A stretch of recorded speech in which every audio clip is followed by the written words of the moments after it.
Les traitements antirétroviraux qui combattent le virus du sida nécessitent de bien connaître constamment quelle est la quantité de virus présente dans le sang d'une personne infectée et quel est l'état des défenses immunitaires de cette personne. Le virus du sida, il a la caractéristique de se transmettre uniquement entre les personnes, d'homme à homme, d'homme à femme, de la mère à son enfant, par voie sexuelle, par voie sanguine. Lorsqu'il pénètre dans l'organisme, il va infecter des cellules. Ce sont des cellules du système immunitaire, c'est-à-dire ce qui nous permet de nous défendre contre les infections. Et il va les détruire. La présence de ce virus, la réplication, la multiplication très forte de ce virus va faire que les cellules qui nous permettent de nous défendre contre les autres infections vont être détruites. Et donc on va perdre sa protection contre les infections. Les cellules détruites par le virus du sida sont des globules blancs, des lymphocytes T4, aussi appelés CD4. Pour évaluer les dégâts causés par le virus, on mesure le taux de CD4 avant même de commencer le traitement. Première chose que l'on va faire chez un patient, une fois qu'on l'a bien examiné, on va demander un examen, une numération un peu particulière dans les cellules du sang qui va consister à mesurer les fameux lymphocytes T4, ce qu'on appelle familièrement maintenant les T4. C'est une sous-catégorie des globules blancs et c'est eux qui spécifiquement sont attaqués par le virus. Et c'est un excellent baromètre de ce qui va se passer. C'est-à-dire qu'on sait très bien que si les T4 diminuent, le risque de faire une infection grave, le risque de mourir devient très élevé. Donc c'est un guide crucial pour décider quand il faut débuter le traitement. Si les T4 ont diminué, il faut débuter le traitement. En effet, le virus infecte et détruit en priorité ces cellules immunitaires. Ils y pénètrent et ils se multiplient à l'intérieur pour fabriquer de nouveaux virus et le lymphocyte se trouve détruit.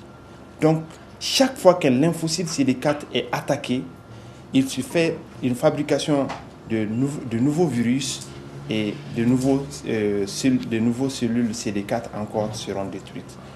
Ça vient.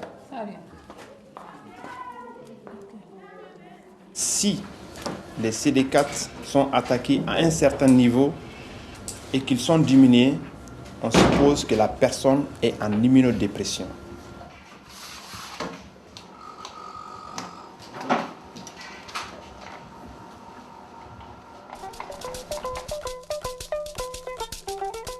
Les centres médicaux qui en ont la possibilité mesurent également périodiquement la quantité de virus présente dans le sang, ce qu'on appelle la charge virale. La charge virale, elle est importante parce que ça permet de se situer sur, je dirais, le degré d'évolution, n'est-ce pas, de la maladie. Comme son nom l'indique, c'est la charge même du virus, ou le nombre de virus, n'est-ce pas, dans le sang. Donc, elle est très, très capitale pour une prise en charge parce que quand on commence le traitement ARV, obligatoirement, en 6 mois, si le traitement marche, nous devons avoir une charge virale indétectable, quelle qu'en soit la charge au début. Donc, ça permet de dire, de mesurer, n'est-ce pas, l'efficacité du traitement ARV. Une personne vivant avec le VIH doit fréquemment se rendre au centre de santé pour une visite médicale et une prise de sang destinée à des analyses. Le suivi d'un patient sous ARV nécessite des visites régulières.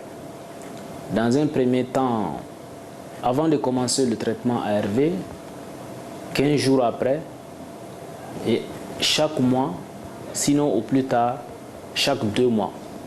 Et le respect strict, n'est-ce pas, de ces visites est très très capital pour la réussite du traitement ARV.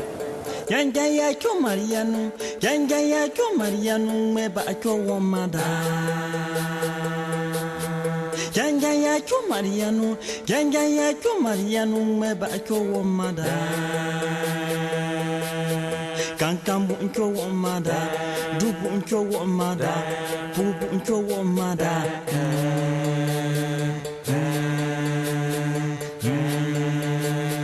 Ganga ya Mariano, meba ko womada. Ganga ya Marianda, ganga ya Mariano, meba ko womada.